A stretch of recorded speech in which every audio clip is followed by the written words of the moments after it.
Bom, nossa aula está sendo gravada. Bom, a gente tem algumas coisas para hoje, certo?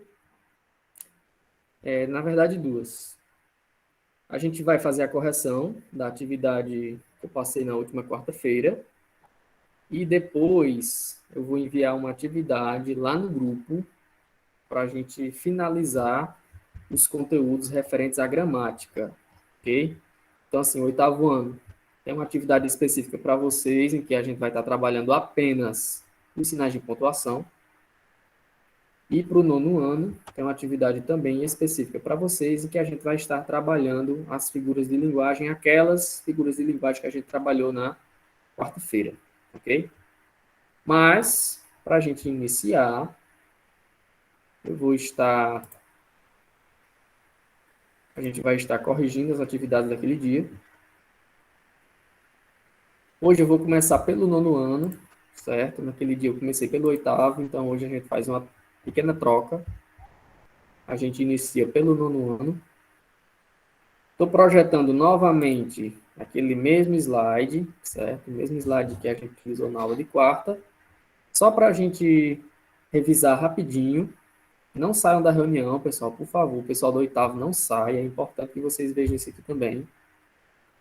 Então, só para a gente revisar rapidinho os conteúdos que a gente viu naquele dia, depois a gente faz a correção, ok?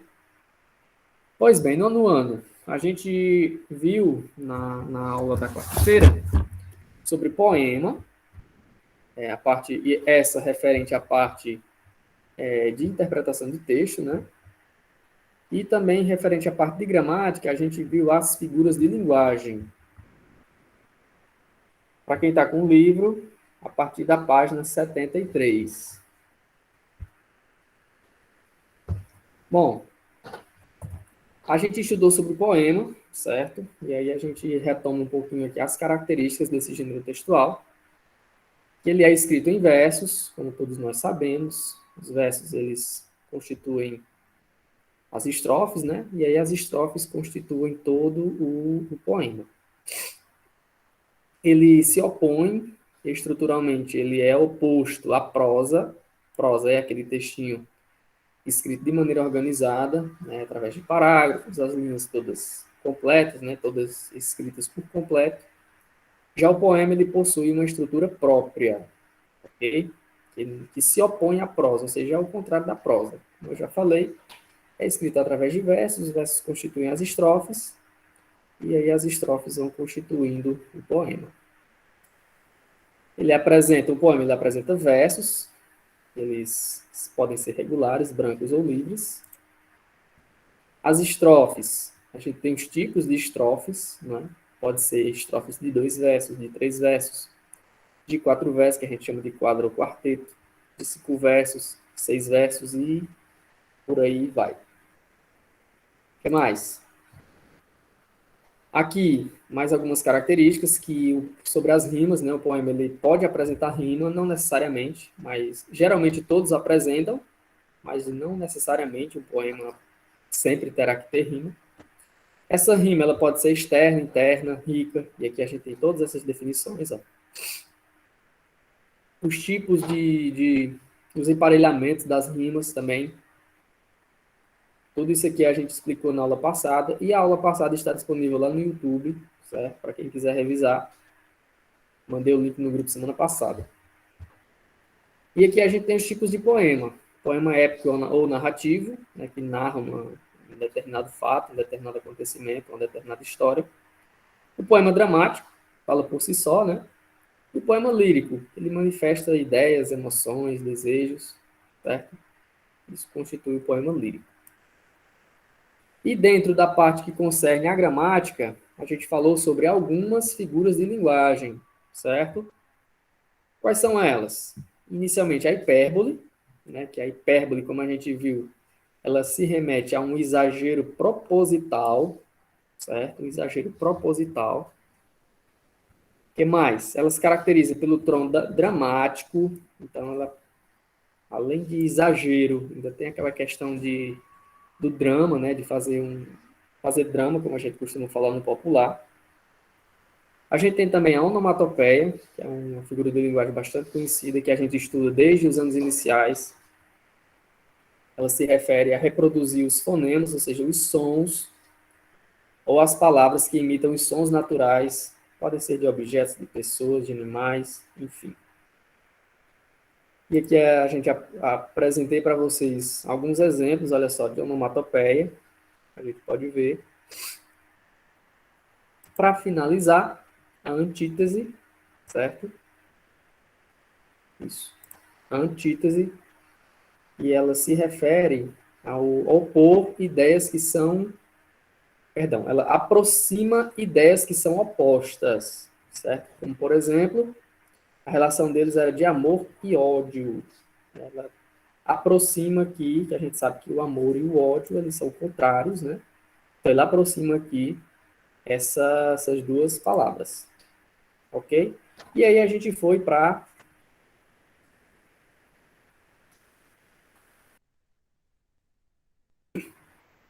E aqui a gente foi, para finalizar, eu passei alguns exercícios para vocês, da página 75, questões 1, 2, 3 e 4, referentes à parte de interpretação textual.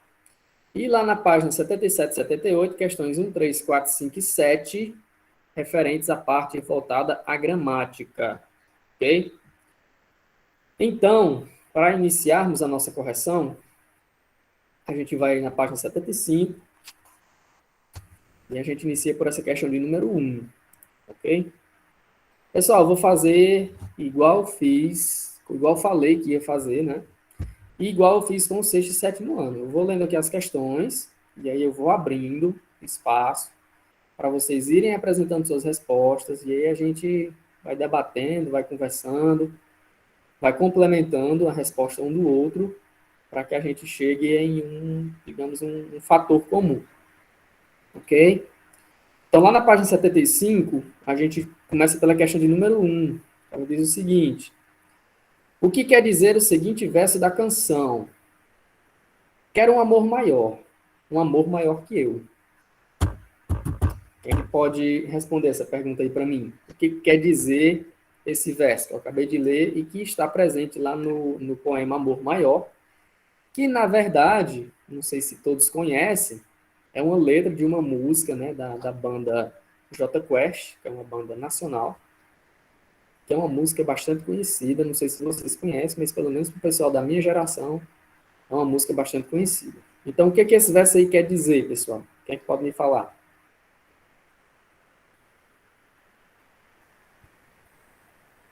Vamos lá, Emanuel. Que ele quer um grande amor. Ele quer um grande amor. O que mais? Quem mais pode me falar? Vamos lá, tá cheio de aluno do E nono o ano eu aqui. poético, Como é, Ítalo? quer um amor maior que ele, ou seja, um amor grande, quer ser muito amado. Isso. Vamos lá, Daniel, você.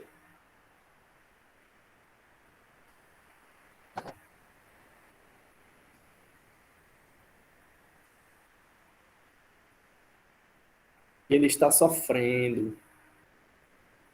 Assim, ele está expressando um desejo, né? Quando ele utiliza a palavra quero, do verbo querer, indica um desejo. Quero um amor maior que eu.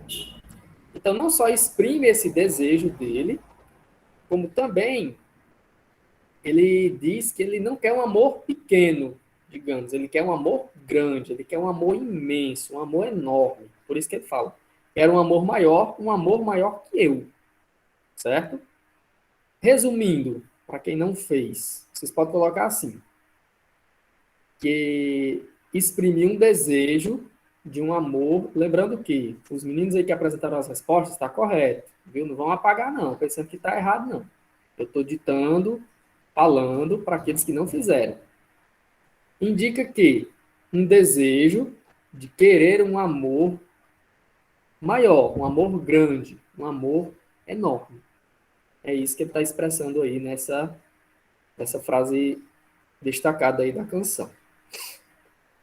Segunda questão. Algumas palavras e expressões da canção contrastam entre si, expressando ideias opostas. Transcreva-as e depois responda. O que essas oposições indicam a respeito do eu poético? Pessoal, quais foram as ideias opostas que vocês escreveram aí pra gente?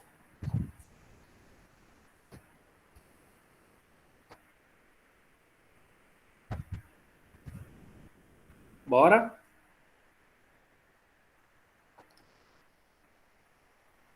Ninguém fez?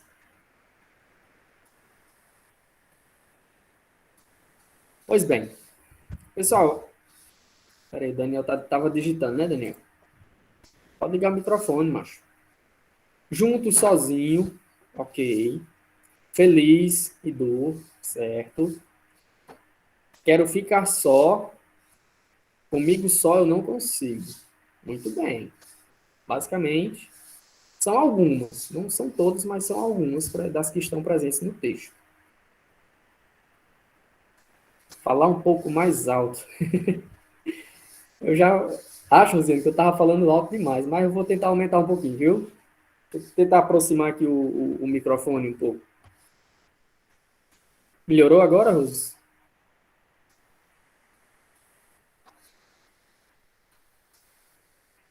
Só confirma aí para mim se agora melhorou. Pronto, beleza. Seguindo. Então, quais são as ideias opostas aqui? Ele fala ficar só e ficar junto. Vocês podem ir colocando, certo? Ficar só, ficar junto. São ideias opostas. Amar direito e amar de qualquer jeito. Também são ideias opostas. Amar direito e amar de qualquer jeito. Amor de corpo inteiro e amor que eu desconheço. Também são ideias opostas. Amor de corpo inteiro e amor que eu desconheço. Estarei mais feliz e morrendo de dor. Também são outras ideias opostas. Ok? Então, todas essas indicam que o eu poético ele está sofrendo, indica sofrimento. E para expressar esse sofrimento, ele lança essas ideias que são antagônicas, essas ideias que são opostas. Ok? E essas que o Daniel colocou também, ó. Cadê? Tá aqui. Junto, sozinho, feliz, dor, quero ficar só, comigo só não consigo, também estão presentes lá no texto.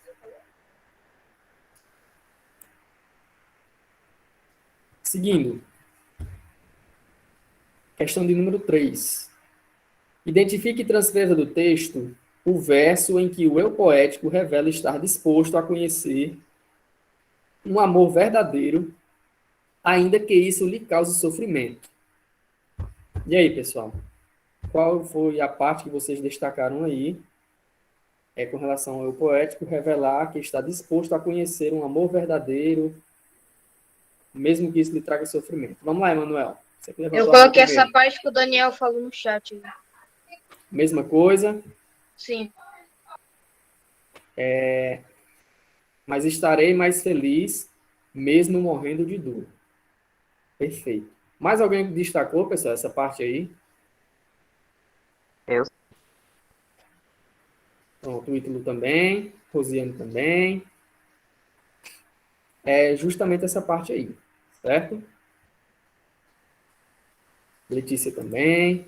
Perfeito. Para quem não fez, coloca essa que o Daniel destacou aí no chat.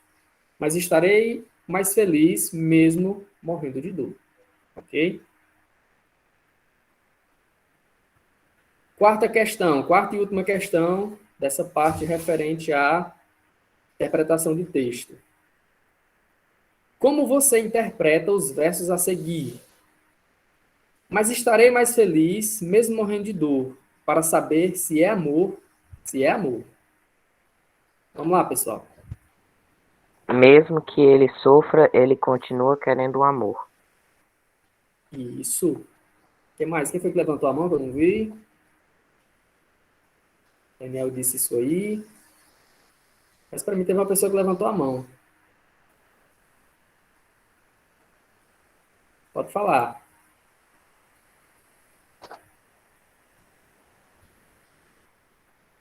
Ah, sim, Daniel. Ok, entendi. Então, pessoal, ele diz que, mesmo morrendo de dor, ele estará feliz, né? Por quê? Porque ele está experimentando, porque ele está vivendo, porque ele está vivenciando o amor. Ele está sabendo o que é o amor e o que é amar de verdade, certo? Pessoal, para finalizar essa primeira parte sobre a interpretação textual, eu vou colocar essa música para vocês, para quem não conhece, certo? Deixa eu só parar aqui a apresentação. Para quem não conhece a música, eu vou colocar aqui para a gente ouvir rapidinho. Para quem não conhece, passar a conhecer.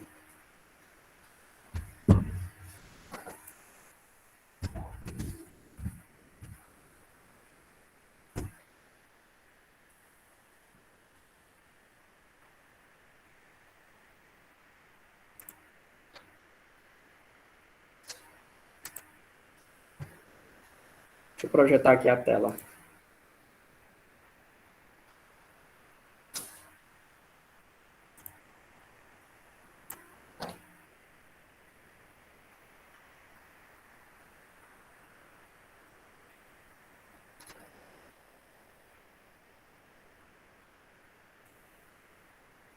Pessoal, vocês estão vendo?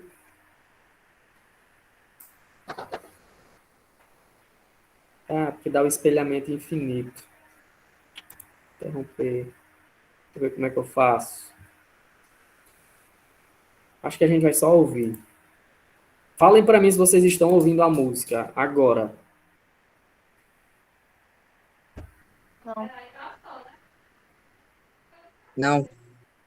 Não estão ouvindo, né? Não. Deixa eu ver como é que eu faço. Para poder ouvir.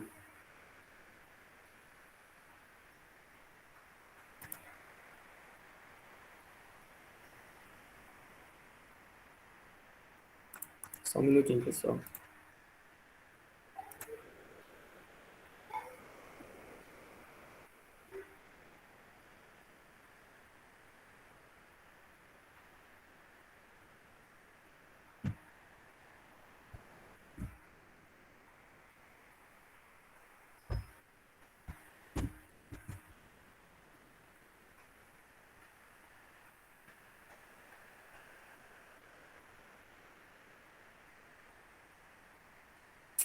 Verdade, Daniel.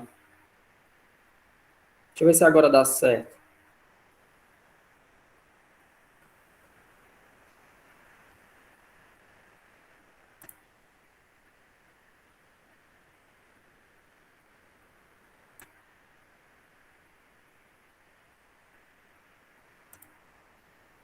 Vamos fazer o seguinte.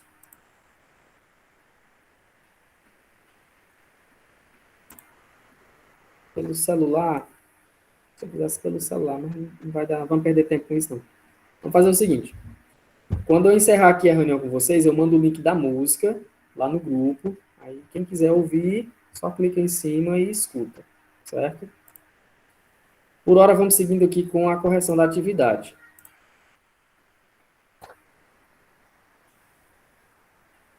Aí, pessoal, passando agora para a parte referente à gramática, a gente vai agora para a página 77 e 78.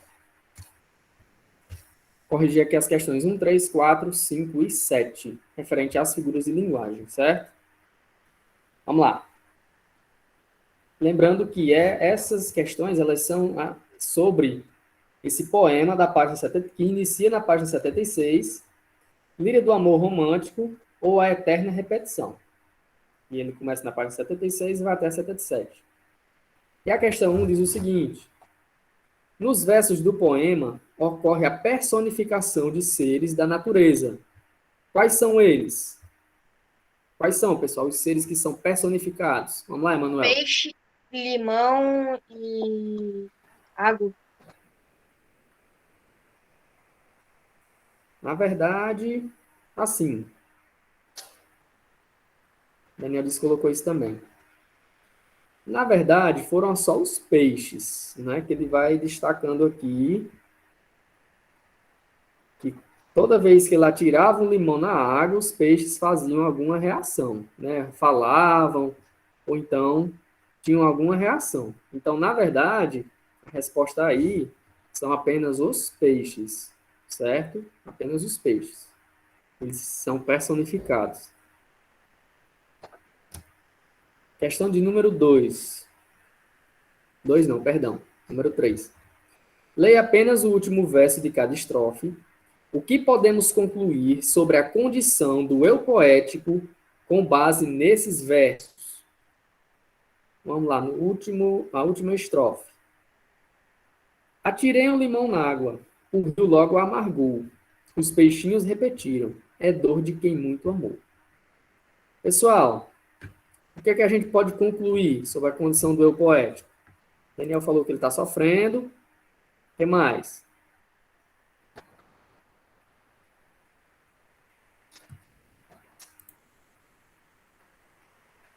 Alguém colocou diferente, ou todo mundo foi igual?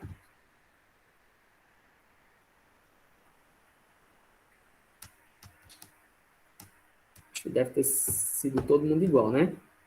Pessoal, sim, ele está sofrendo, certo? Ele está sofrendo, mas ele está sofrendo por conta de quê? Porque ele está vivendo um amor não correspondido, certo? Então, vocês podem colocar assim, que ele está sofrendo, mas por conta de estar vivendo um amor não correspondido. Ok? Só complementem aí a resposta de vocês. Está sofrendo por conta de um amor não correspondido.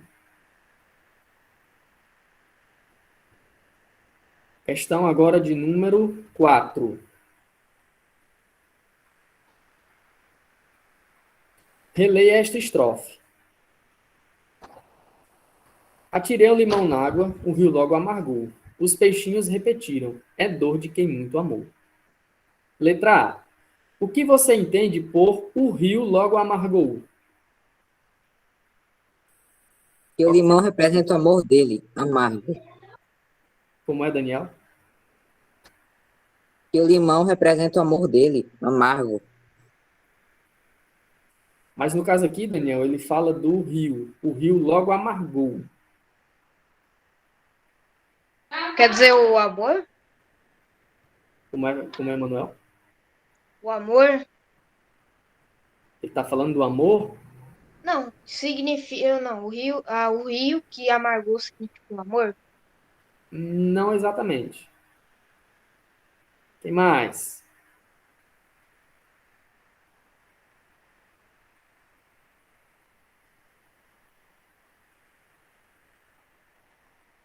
Quando a gente diz assim, o rio logo amargou, o que isso quer dizer? Quer dizer, pessoal, que o rio ele ficou triste, ficou amargurado, certo? Triste e amargurado. O rio ficou triste e amargurado, ok? Entendido? Letra B. Nessa estrofe, o verbo amargar foi empregado no sentido de amargurar, entristecer.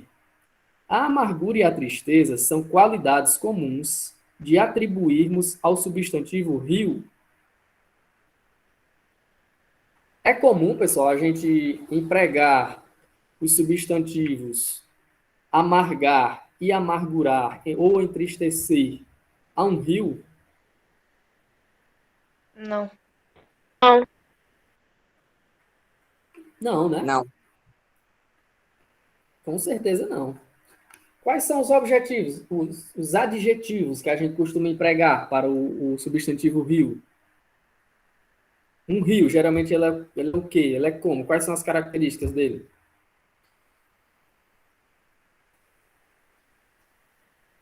Ele não tem sentimentos? Ele não tem sentimentos, exatamente. E um rio, geralmente, quando a gente se der, por aqui não tem rio, né? Mas a gente tem os nossos riachos, córregos, etc. A gente diz o quê? Que ele é bonito, que a água é cristalina, não é isso? A gente não vai dizer que ele está triste, que ele está amargurado, que ele está feliz, né? Essas são características que a gente geralmente atribui ao quê? A pessoas, até a mesma animais, mas a outros elementos da natureza, não. A gente atribui outros adjetivos. Ok? Questão de número 5. Na estrofe a seguir, nota-se exagero nas palavras do eu poético. Escreva o verso em que aparece esse exagero, que é chamado hipérbole. Qual é, pessoal? O verso que aparece um exagero, aparece a hipérbole aí nesse trecho. Hás de amar eternamente. Exato. Todo mundo colocou assim ou alguém colocou diferente?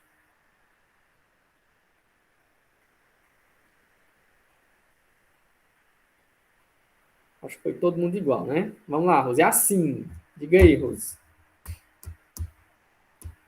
Ah, você está confirmando, né? Está confirmando a resposta dos demais. Pois bem, exatamente. Hás de amar eternamente. Pessoal, o amor, será se ele é eterno? A gente ama alguém de maneira eterna? O que vocês pensam sobre isso? Rosiane disse que não.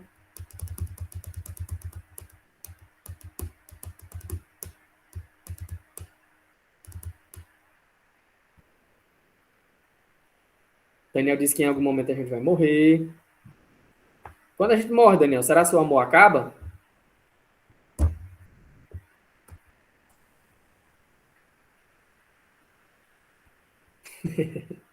Ninguém sabe, né, na verdade.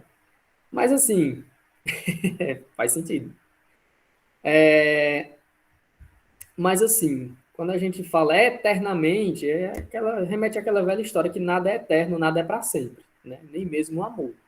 Por isso que nesse trecho aí existe sim um exagero, certo? Questão de número 7, para a gente fechar a correção do 9º ano. Observe a estrofe. Atirei um limão na água, caiu certeiro, zastraz. Bem me avisou um peixinho, fui passado para trás. Rapaz, até o peixe sabia, né? O rapaz aí foi passado para trás, foi superado por outra pessoa. Pessoal, para vocês, o que lembra a expressão zastrais?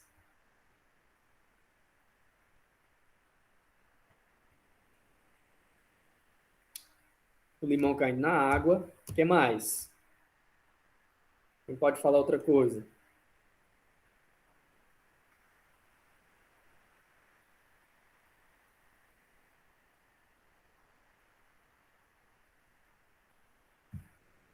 Todo mundo colocou a mesma coisa. O limão caindo na água. Eu. Diga aí, Emanuel. Ou foi a mesma coisa que o Ítalo? Que o limão caiu na água? Certo. Mesma coisa, o Daniel também falou a mesma coisa. Pode ser o barulho, Rosiane também, pode ser o barulho do limão caindo na água, certo?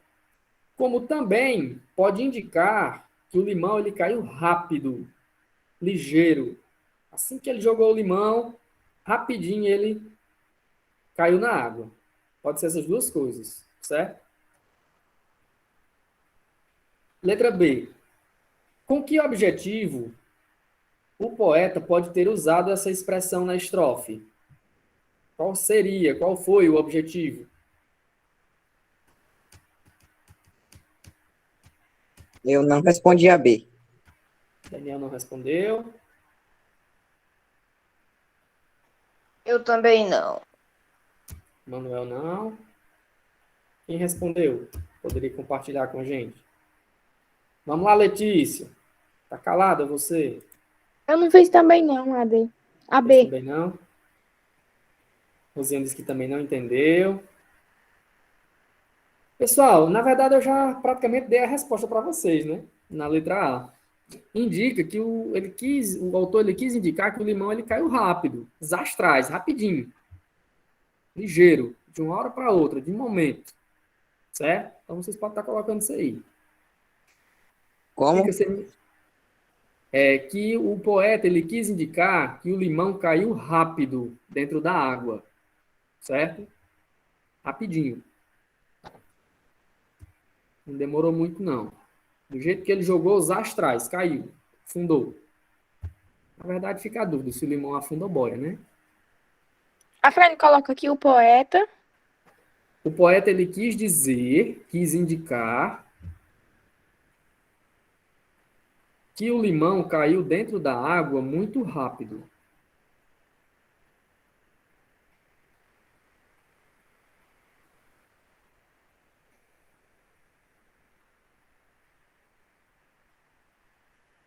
Pronto?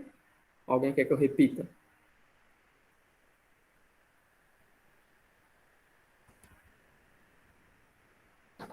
Exatamente, Rosiane. Pronto, pessoal. A Rose acabou de digitar aí no chat para nós. Certo? Pessoal, é isso. Correção do limão boia, Daniel. Porque como ele tem muita água, aí a densidade dele acho que é bem semelhante à densidade da água. É por isso que ele boia. A gente finaliza aqui a correção das atividades do 9º ano, certo? Mas eu não peço que o 9º ano permaneça na aula para a gente fazer a correção do 8º. E aí a gente encerra e eu envio lá no grupo de vocês as atividades. 8º ano, vamos lá. Só subir aqui um pouquinho. O 8º ano um pouco mais extenso, mas um conteúdo simples, certo? Pessoal do 8º ano, a gente viu sobre poema de cordel e com relação à gramática, a gente viu sinais de pontuação. Abram aí o livro para a gente dar uma rápida revisada. Abram aí o livro na página 84, capítulo 3, se eu não me engano. Isso, capítulo 3. Pessoal, quando a gente fala sobre poema de cordel, a gente lembra de literatura de cordel, né? E aí a gente lembra que é uma manifestação literária típica do Brasil. Deixa eu ver o que vocês estão falando. Pessoal, eu peço que vocês não fiquem só clicando no levantar a mão, não. Cliquem realmente só quando vocês quiserem falar, que aí eu tenho que estar saindo do slide para poder ver se alguém realmente quer falar alguma coisa. Qual é a página? Página 84, Rian. Vamos lá. Então, assim, é típico do Brasil e a gente viu que teve origem na Europa, né, há um bom tempo atrás também. E no Brasil, ela é mais característica da região Nordeste, que é a região em que nós, né, cearenses, estamos situadas, certo? E abrange estados também, como Pernambuco, Alagoas, Paraíba, Pará, Rio Grande do Norte, Ceará. O cordel, ele se dá por conta da maneira com a qual eles são expostos, quando o pessoal vai expor os seus trabalhos, né, vender também. O pessoal coloca o livreto, né, o livrinho, em uma espécie de varal, e aí prega lá, inclusive com um pregador de roupa, né, para o material ficar exposto. Então, tem uma tradição literária regional, ela se opõe à literatura tradicional, no sentido, principalmente da maneira com a qual é escrito. Se utiliza bastante de elementos como a linguagem popular, né? Questão das gírias regionais, isso é muito presente nesse tipo de texto. Os temas costumam ser populares e da cultura brasileira, né, de maneira geral. A linguagem, como eu falei, ela é regional. A forma mais habitual são os folhetos, certo? E constituem assim, pequenos livros, né? Os livros bem pequenos. Em relação à linguagem, a literatura de corda tem como principais características a linguagem coloquial, né? Que é a linguagem informal. Se utiliza do humor, da ironia, do sarcasmo. Então, assim, ele costuma ser... Um cordel, ele costuma ser bastante engraçado. E aqui a gente passa para os sinais de pontuação, certo? Que é a parte referente à gramática. E a gente começou pela vírgula, estudando a vírgula, né? Usada para separar os termos que possuem função sintática semelhante, né, dentro de uma oração. O menino berrou, chorou, esperneou, né? Também ela serve para isolar o vocativo, isolar o aposto. Aqui a gente passa para o ponto final, certo? Ele é utilizado para indicar o final de frases. Uma pausa total, indica uma pausa total dentro da frase. Por exemplo, não quero dizer nada. Pronto. Finalizou aqui com o ponto final. Eu amo minha família. Abreviaturas também a gente utiliza, né? O ponto final. O que mais? Ponto de interrogação. Perguntas diretas, né? Perguntas diretas. Indicar indignação, surpresa, expectativa. Todos esses são sentimentos que, para serem demonstrados, é utilizado o ponto de interrogação. O ponto de exclamação, ele pode indicar diferentes coisas, como, por exemplo, entusiasmo, surpresa, súplica, que é mesma coisa de um pedido, né? Ordem, horror, espanto, tudo isso é indicado pelo ponto de exclamação. Aqui a gente tem mais algumas coisas, a gente tem para a repetição.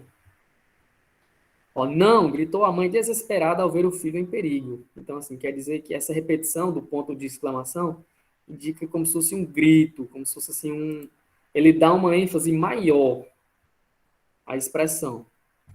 E a gente pode utilizar também o ponto de interrogação e de exclamação juntinhos, olha só. Para indicar o quê? Ao mesmo tempo, questionamento e admiração. Né? Ao mesmo tempo que a gente está questionando, ou seja, perguntando, a gente está se admirando em determinada coisa. O ponto e vírgula, né, para separar itens enumerados, né, como a gente tem aqui nesse exemplo. Ó. Separar um período, que já se encontra dividido por vírgulas. Então, a gente pode também utilizar o ponto e vírgula para isso.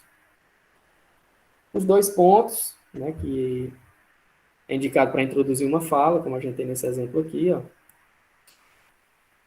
Indica também uma enumeração, ou seja, indica que a gente vai estar destacando diversas palavras semelhantes ou dando exemplos.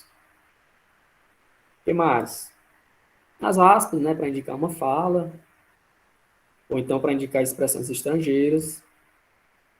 Reticências, que indicam a continuação, ou também ela indica que, para a gente destacar um determinado fragmento, uma determinada parte de um texto, né? Então, a gente pode colocar reticências dentro de parênteses dessa maneira aqui, antes, indicar que que tinha já um texto antes, que essa parte destacada não é o início do texto.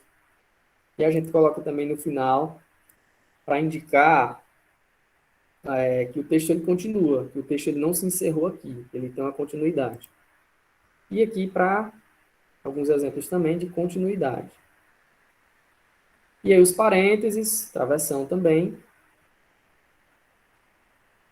E aqui alguns exemplos, né, das funções, dos parênteses e tal. E a gente encerrou com a aplicação do exercício 8 questões, certo? 4 questões referentes à interpretação textual, 4 questões referentes à gramática, ok? Então, para a gente iniciar a nossa correção, página 85, questões 3, 4, 6 e 7. Ok? Questão número 3, ela diz o seguinte. Há diversas palavras no texto associadas ao universo da roça, do sertão. Cite algumas. Vamos lá. Pessoal do 8º ano. Felipe, Rian. Fio, canto, cabaia, chupana, paia, mil, pape, procura, sabeça, assinar, estudar, rasteiro, paisa, saudade, aí não foram gráficas em compreende com a língua curta. Ok. O que mais, pessoal? Isabelle, Felipe, Alice, tá todo mundo aqui, eu quero ouvir todo mundo. Rian.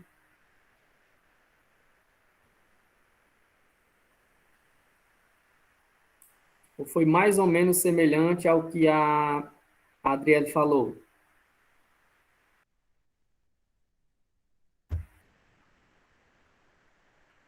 Pessoal, para quem não colocou, é basicamente isso que a Adriele falou, certo?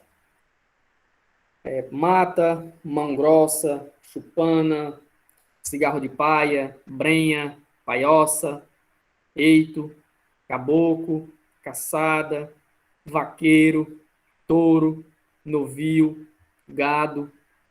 Todas essas são exemplos de palavras, né, que são colocadas aí no texto, né, que elas são relacionadas ao universo da roça. Né? Inclusive, acho que todas elas, tirando talvez chupana, a gente sabe o que é chupana, mas por aqui a gente não costuma falar. Tirando essa, acho que o resto a gente costuma falar com caboclo também, é difícil ouvir uma pessoa falar isso. Mas o resto é costume a gente ouvir uma ou outra pessoa acabar falando, certo? Questão de número 4. O título do poema é O Poeta da Roça. O eu poético é alguém que apenas fala da vida na roça ou que faz parte dela. Comprove sua resposta com versos do poema. E aí, pessoal? O eu poético, ele é alguém que fala da roça ou é alguém que vive nela, que faz parte dela? Faz parte dela? Faz parte dela. Perfeito. Por quê? Qual o trecho que a gente pode utilizar como justificativa? Meu verso só entra no campo. Meu verso só entra no campo e na roça, nas pobre paisó da serra ao sertão. Ok, é um exemplo, mas tem outros também. Alguém destacou algum diferente? Isabelle, você que colocou a resposta no chat.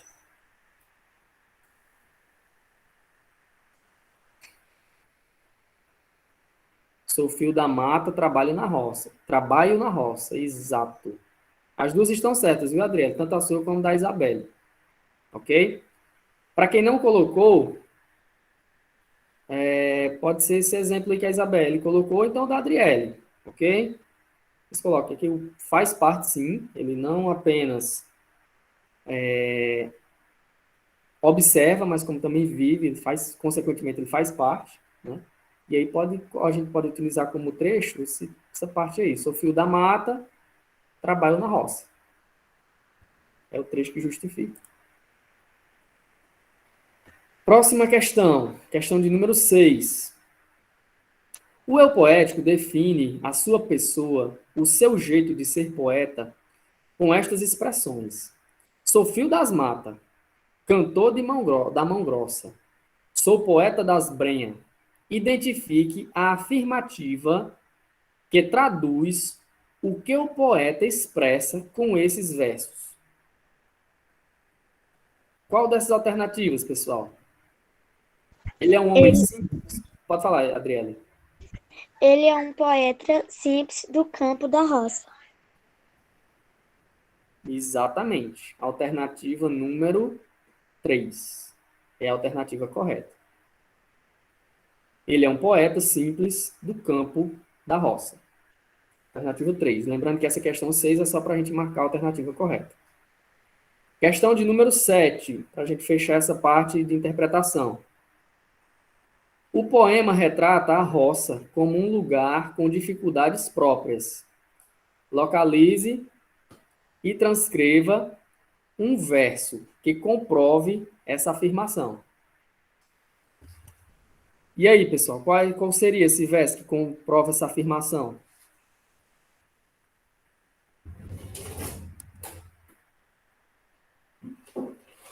Quem pode destacar?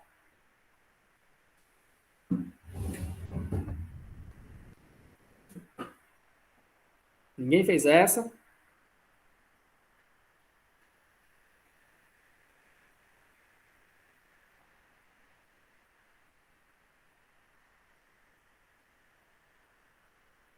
Tem um trechozinho, pessoal, que fala o seguinte: o buliço da vida apertada, da lida pesada.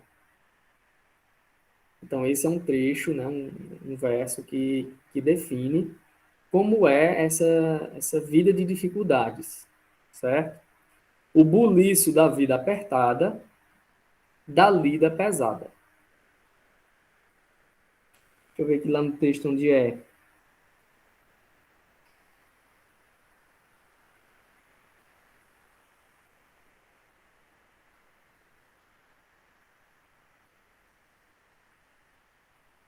Na uma, duas, três, quatro, na quinta estrofe, pessoal, nos versos 1 e 2, viu? Quinta estrofe, versos 1 e 2. É onde tem esse trecho que eu acabei de destacar para vocês. Pronto. Agora vamos para a parte referente à gramática, lá na página 96 e 97. Questões 5, 6, 7 e 8. Vamos lá. Releia o trecho a seguir. O cordel tem uma rica poética e seus versos podem vir em quadra, sextilha, septilha, oitava, quadrão, décima, martelo, galope à beira-mar, redondilha ou carretilha. Métricas e rimas embaladas com causos de humor, reflexão e temáticas das mais variadas. Letra A. Quantos períodos compõem esse trecho? Conseguiram, pessoal, identificar quantos períodos é composto esse trecho? Vocês estão tão calados.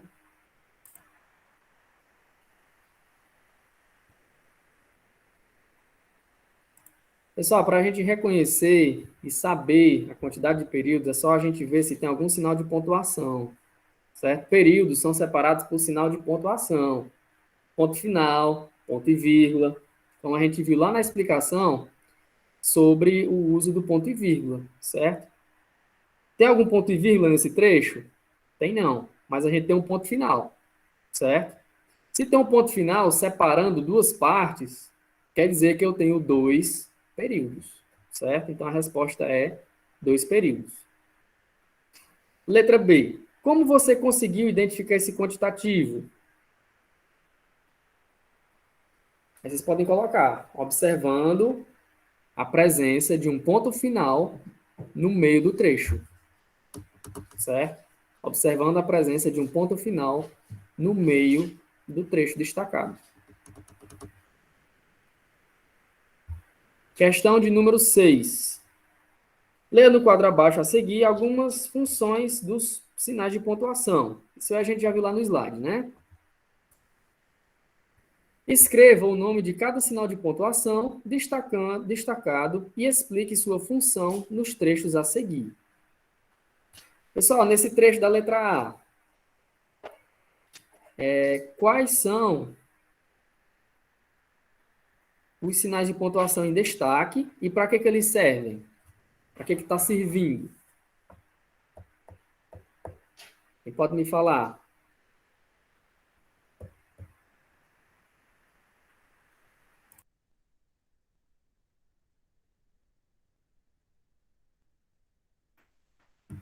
Pessoal, é a vírgula, né? Como todo mundo está vendo, está destacado em vermelho. E elas servem para separar o quê? Separar os adjuntos adverbiais, certo? Por exemplo, o cordel surgiu na segunda metade do século XIX e expandiu-se da Bahia ao Pará. É um adjunto adverbial. Antes de alcançar outros estados, outro adjunto adverbial. Então, nesse caso da letra A, está servindo para separar esses adjuntos. Exatamente, Isabel, também, certo? Também pode indicar isso aí. Letra B. Os folhetos vendidos nas feiras tornaram-se a principal fonte de divertimento e informação para a população. Nesse caso aqui, a gente tem as vírgulas e elas estão servindo para separar expressões explicativas. Então, a gente tem algumas expressões explicativas aí e a vírgula está servindo para separar essas expressões. Certo? Letra D. A gente tem, de cara, a gente já percebe a presença das aspas, né, em destaque. Poetas, declamadores, editores, ilustradores, desenhistas, artistas plásticos, xilogravadores e folheteiros, como são conhecidos os vendedores de livros, já podem comemorar, pois agora a literatura de cordel é patrimônio cultural imaterial brasileiro, anunciou o órgão em reunião. Aqui a gente tem a presença das aspas, certo? E elas indicam o quê? Uma citação de um trecho, certo? Citação de um trecho. Letra D.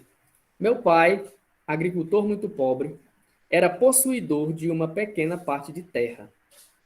Aqui a gente tem de novo a vírgula, né? E ela está separando o quê? Ela está separando o aposto, certo? Que no caso é quem?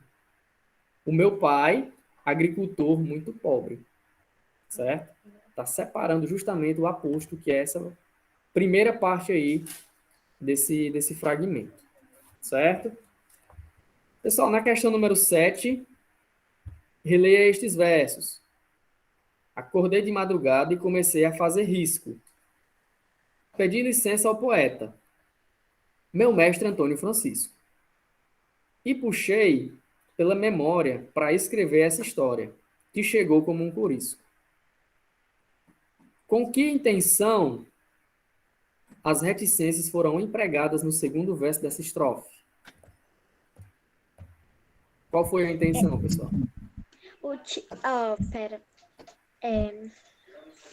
A intenção das reticências no segundo verso foi que o outro interrompeu um pensamento, mas continuou.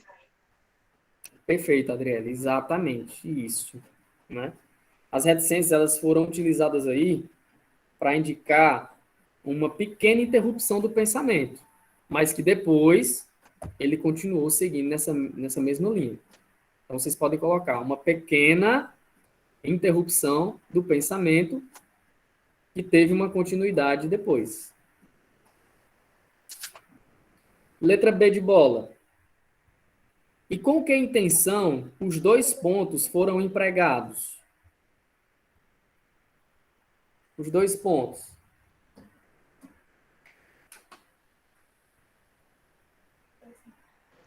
Para identificar que em seguida haveria uma explicação do eu lírico sobre algo que chegou na sua história, assim como um corisco. Exato. Perfeito, Isabela. Então, eles foram empregados para indicar justamente, né, o começo dessa história que ele iria narrar, certo? Que aí ele fala dessa parte que você falou. Então, em resumo, é para indicar o começo da história que ele ia iniciar a narrativa, a narração. Ok? Pessoal, oitava e última questão. Veja mais alguns sinais de pontuação em suas funções. Então, a gente tem aqui esse quadro, não vou me atentar a ele, que a gente viu lá no slide.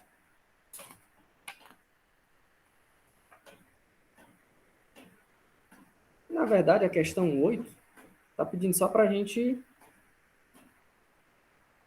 fazer a leitura, né? Não pede assim, não tem nenhuma questão, nenhuma pergunta, não. Enfim, então a gente não vai fazer essa leitura, pessoal, porque tudo isso está lá no slide. E a gente já viu na semana passada e hoje eu fiz uma breve revisão. Seguinte, agora eu vou estar indo lá no grupo do WhatsApp de vocês. A nossa aula ela se encerra por aqui. Aí lá eu vou estar enviando uma atividade para o 9º ano e uma atividade para o 8º, apenas sobre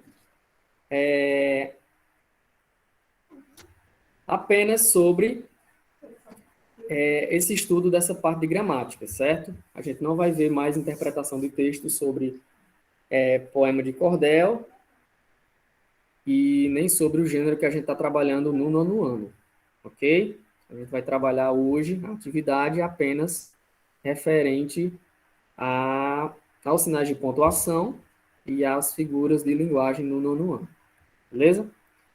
Pessoal, era isso por hoje. Amanhã a gente tem um outro encontro. Vou estar disponibilizando o horário, mas acredito que a partir de 1 hora amanhã com vocês.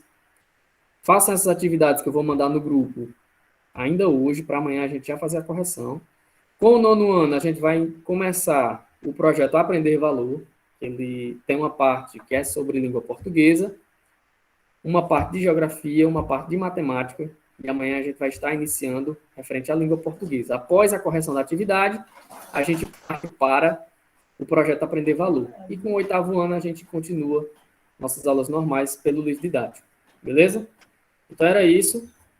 E vou parar aqui a gravação.